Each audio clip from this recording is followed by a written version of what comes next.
আসসালামু আলাইকুম স্টুডেন্ট, সবাই তোমরা কেমন আছো? আশা করি সবাই অনেক অনেক ভালো আছো। আমি আল্লাহ তাআলার রহমতে স্টুডেন্টস অনেক ভালো আছি। আজকে আমরা জাবেদা চ্যাপ্টারের জাবেদার শ্রেণী বিভাগ নিয়ে আলোচনা করব ইনশাআল্লাহ। তাহলে আমরা জাবেদা সম্পর্কে জেনেছি, জাবেদা কিভাবে ঘর আঁকাতে হয় সেটাও জেনেছি, এবং জাবেদা কিভাবে করতে হয়, ডেবিট ক্রেডিট কিভাবে জাবেদা ফরম্যাটে বা ছকের ভিতর লিখতে হয় সেটাও আমরা জানি। আজকে আমরা যে বিষয়টা শিখব সেটা হচ্ছে জাবেদার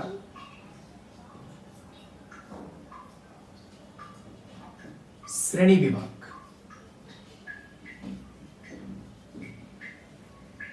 জাবেদার শ্রেণী বিভাগ সম্পর্কে আমরা জানব। আমরা যে জাবেদা করি বা যে জাবেদা প্রস্তুত করি আমরা ডেবিট ক্রেডিট নির্ণয়ের জন্য, হিসাবের প্রতিটা লেনদেনকে লিপিবদ্ধ করার জন্য হিসাব বিজ্ঞানে একটা ব্যবসা প্রতিষ্ঠানের, এই জাবেদাকে কিন্তু বিভিন্ন ভাগে ভাগ করা যায়। কোনো কোনো বইতে সরাসরি 8 ভাগে বিভক্ত বলা হয়েছে, আবার কোনো কোনো বইতে তোমরা পাবে বা কোনো কোনো টিচার তোমাদের পড়াবে যে প্রথমত 2 ভাগে ভাগ করা হয়েছে, তারপরে আরো কিছু শ্রেণী বিভাগ রয়েছে। আমরা আজকে ডিটেলসে যাব। তো যেভাবে বলুক কোনো সমস্যা নেই, জাবেদা কিন্তু মূলত 8 প্রকারই। তাহলে জাবেদাকে যদি আমরা প্রথমে বিভক্ত করি তাহলে আমরা পাবো হচ্ছে 2টা ভাগ। আমরা একটা পাবো হচ্ছে সাধারণ বা প্রকৃত জাবেদা। আমি একটু লিখে নিই এখানে, তাহলে তোমাদের বুঝতে সুবিধা হবে। তাহলে একটা পাবো আমরা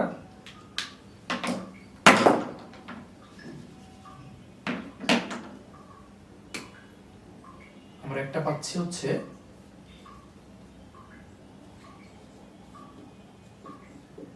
সাধারণ বা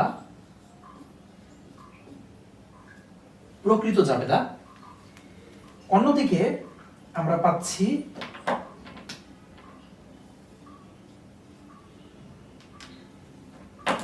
বিশেষ জাবেদা।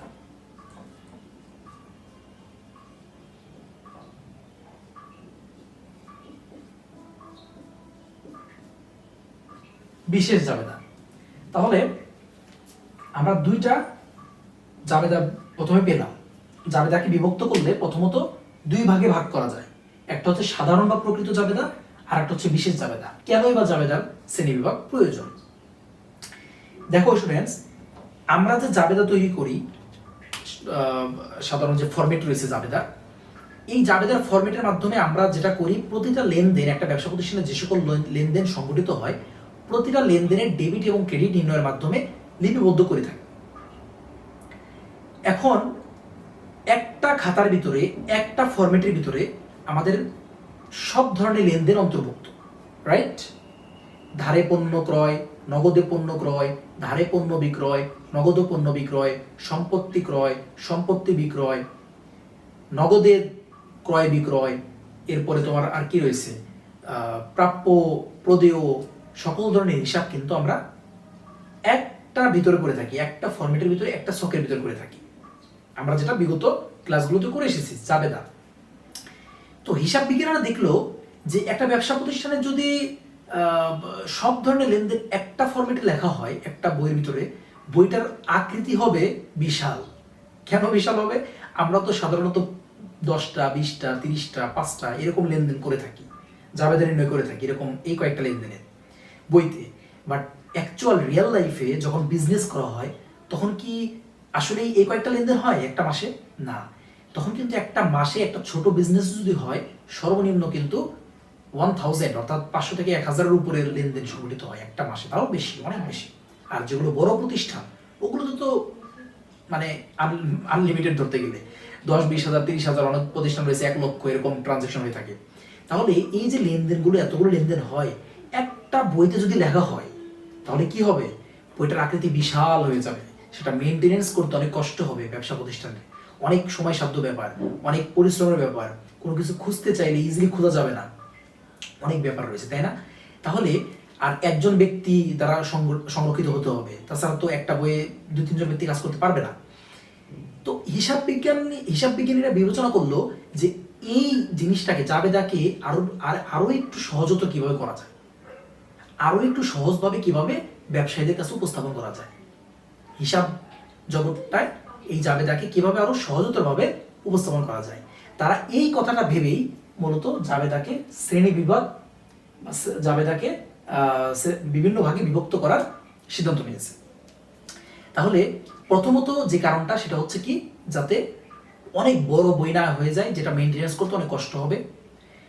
দ্বিতীয়ত কোনো কিছু যদি আমরা খুঁজতে চাই, যে আমার ব্যবসা প্রতিষ্ঠান, আমার ম্যানেজার চাচ্ছে যে মিস্টার রাকিব, আমি সাপোজ অ্যাকাউন্টিং ম্যানেজার, অ্যাকাউন্টেন্ট, তো আমাকে বলতেছে মিস্টার রাকিব আপনি আমাদের এই বছরে বা এই 2 মাসে বা এই কোয়ার্টারে কত টাকার ধারে পণ্য বিক্রয় হয়েছে একটু আমাকে দেখান। তো আমি যদি ওই ট্রেডিশনাল পদ্ধতিতে বা সাধারণ পদ্ধতিতে জাবেদা যে ঘর আঁকাই ওভাবে যদি আমি লেনদেন লিপিবদ্ধ করি, তাহলে আমার খুঁজে বের করতে কতক্ষণ লাগবে তোমরাই বলো স্টুডেন্টস। ওখানে তো হাজার হাজার লেনদেন রয়েছে, বিভিন্ন লেনদেন, ধারে বিক্রয় রয়েছে, সেখানে নগদে বিক্রয় রয়েছে, সেখানে প্রাপ্য বিল, প্রদেয় বিল সবকিছু মিক্স করা রয়েছে, তাই না? তাহলে আমি কিন্তু তাকে খুঁজে বের করে দিতে দিতে অনেক দিন সময় লেগে যাবে, সময় সাপেক্ষ ব্যাপার।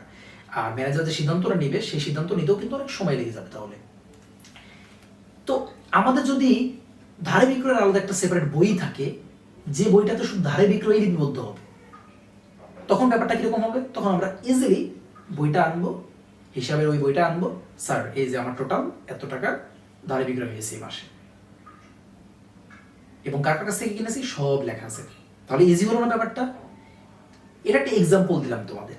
তো এইরকম ইজি করার জন্য কাজগুলোকে হিসাব বিজ্ঞানীরা দেখলো না আসলে শ্রেণী বিভক্ত করার বা হিসাব জাবেদাকে বিভিন্ন ভাগে ভাগ করার প্রয়োজন রয়েছে।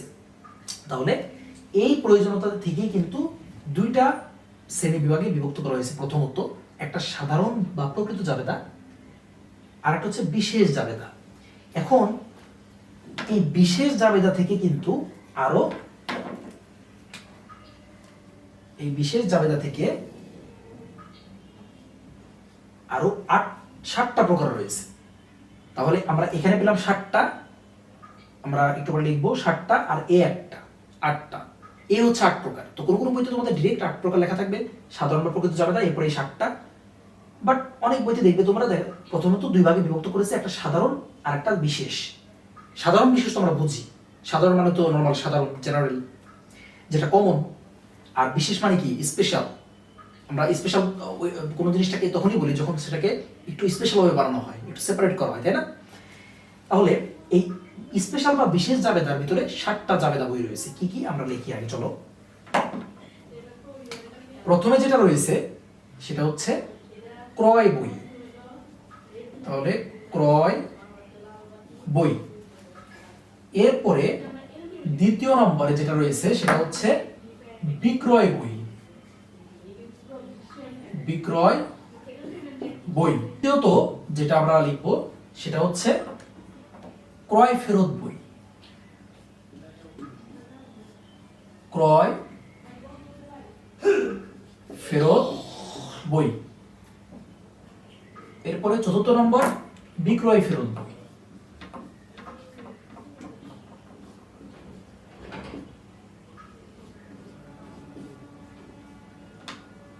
পঞ্চম নম্বরে আসবে নগদান বই।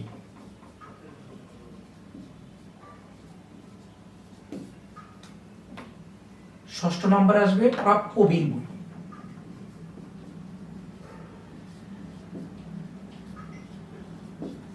এবং সর্বশেষ 7ম নম্বরে যেটা আসবে প্রদেয় বিল বই।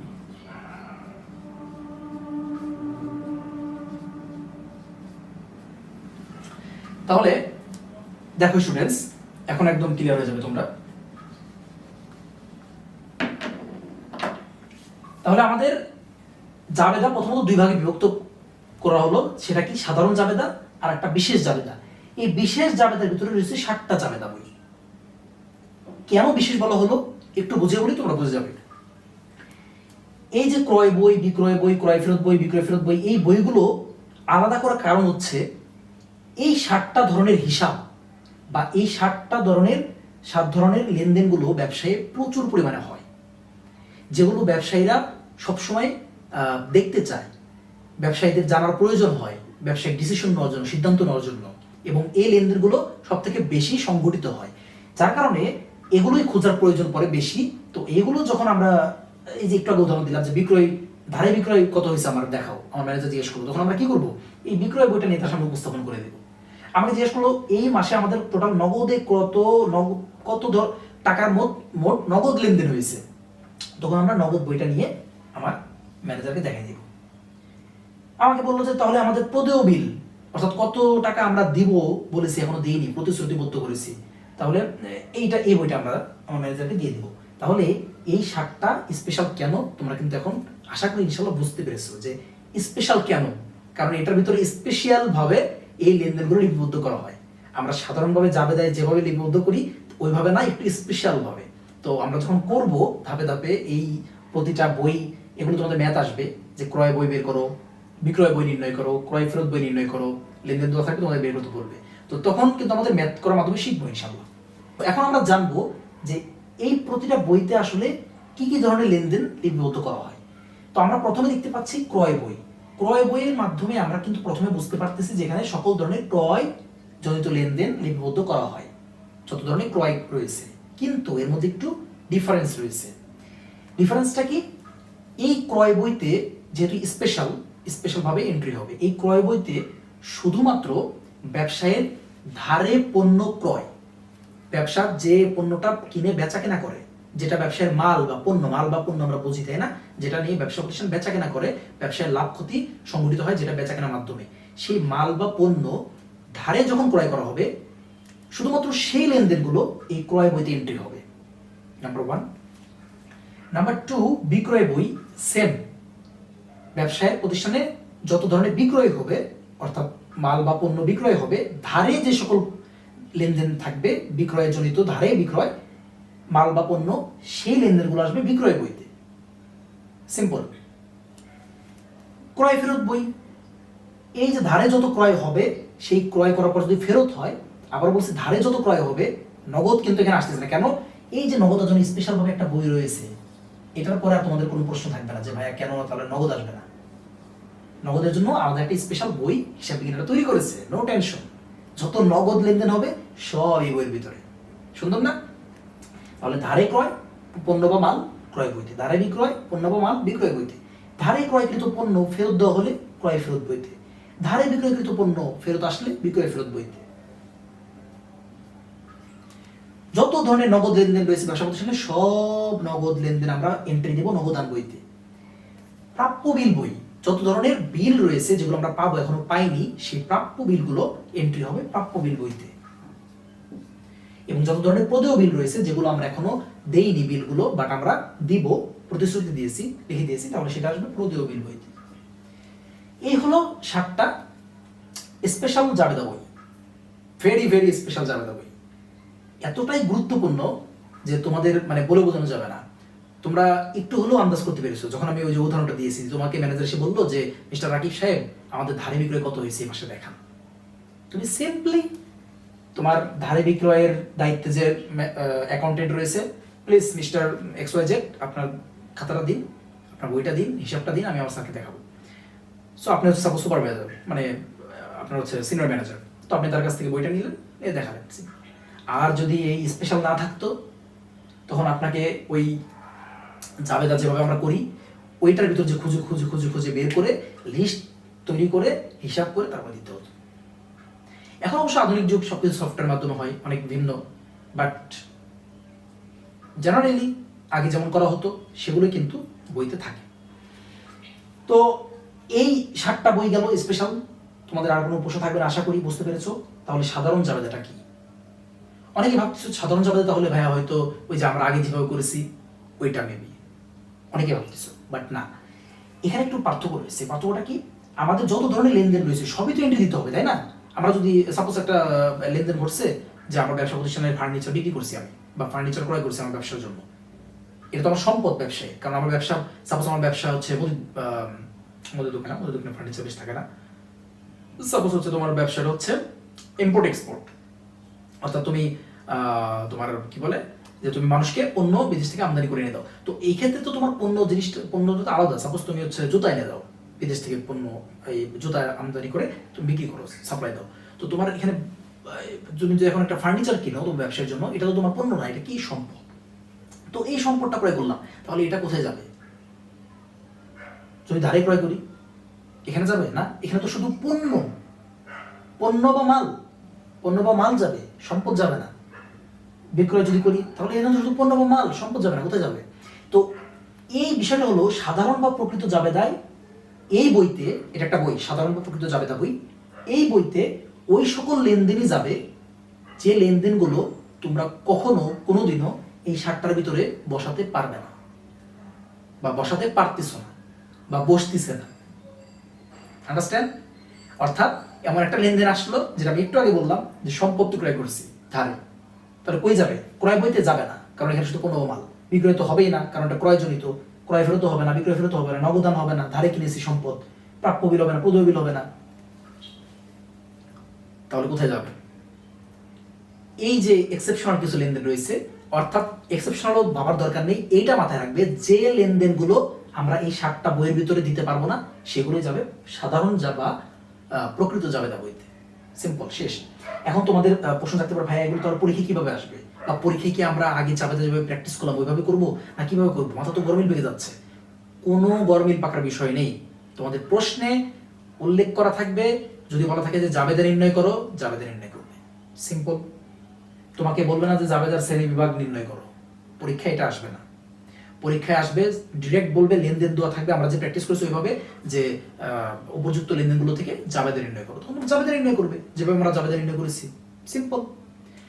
আর যদি এগুলো নির্ণয় করতে বলে, তোমাকে উদ্দেশ্য করেই বলবে, সেখানে লেখা থাকবে প্রশ্নে, উপরে লেনদেন আছে, তোমার প্রশ্নে লেখা থাকবে উপযুক্ত লেনদেনগুলোতে ক্রয় বই নির্ণয় করো, উপযুক্ত লেনদেনগুলোতে বিক্রয় বই নির্ণয় করো।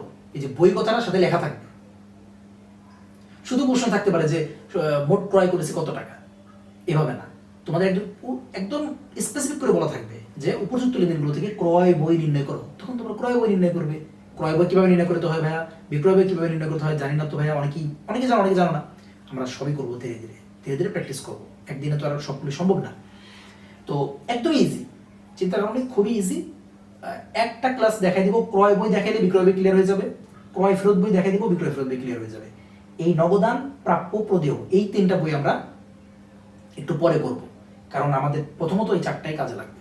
তো তোমাদের প্রশ্ন নিয়ে কোনো ঝামেলা নেই। তোমাদের প্রশ্নে যদি লেখা থাকে জাবেদা নির্ণয় করো উপযুক্ত লেনদেনগুলোতে, তাহলে আমরা বিগত ক্লাসগুলোতে যেভাবে প্র্যাকটিস করেছি, জাবেদা ঘর আঁকিয়ে ফরমেট 5টা ঘর থাকে জাবেদার, তাই না? প্র্যাকটিস করে বেশি বেশি, নাহলে কিন্তু ভুলে যাবে।